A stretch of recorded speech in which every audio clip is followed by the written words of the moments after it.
Gaza strip, পশ্চিমে ভূমধ্যসাগর, উত্তর পূর্ব দিকে ইসরায়েল, আর দক্ষিণ পশ্চিমে মিশরের সিনাই উপদ্বীপ। আয়তনে লম্বা 42 কিলোমিটার প্রায় এবং প্রস্থে 12 কিলোমিটারের মতো।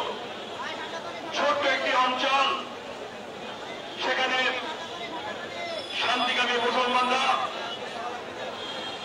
তাদের আবাসভূমি স্থায়ী করার জন্য আন্দোলন করে আসছিলেন। কিন্তু দখলদার ইসরায়েলি বাহিনী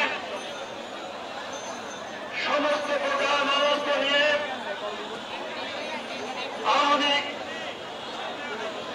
কলা কৌশল অবলম্বন করে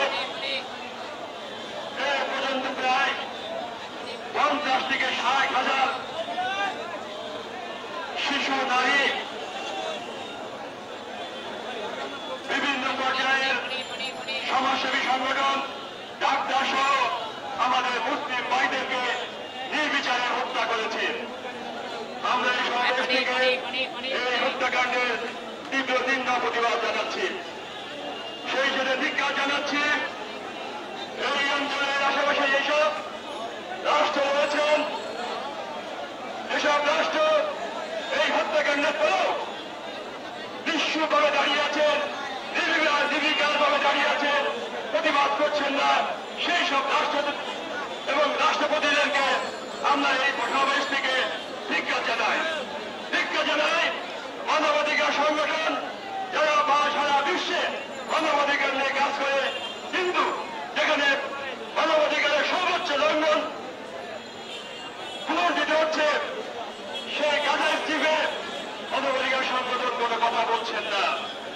নিন্দা জানায়, প্রতিবাদ জানায় জাতিসংঘকে, যারা সারা বিশ্বে সমস্ত বিশ্বের শান্তি নিয়ে যারা কাজ করে যাচ্ছেন, কিন্তু মুসলমানদের ছোট্ট একটি আবাসভূমি গাজা স্ট্রিপে লক্ষ লক্ষ মানুষকে যখন নির্বিচারে হত্যা করা হচ্ছে, নির্বাসিত করা হচ্ছে, এই পর্যন্ত প্রায় 60,000 মানুষকে হত্যা করা হয়েছে নির্বিচারে, সেই ব্যাপারে জাতিসংঘ কোনো কথা বলছেন না, উদ্যোগ নিচ্ছেন না।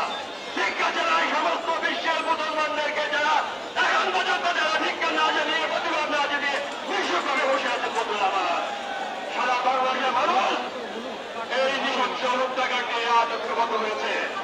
আমরা এই সমাবেশ থেকে বলতে চাই, যেখানে ইসরায়েলি পণ্য থাকবে সেখানেই আমরা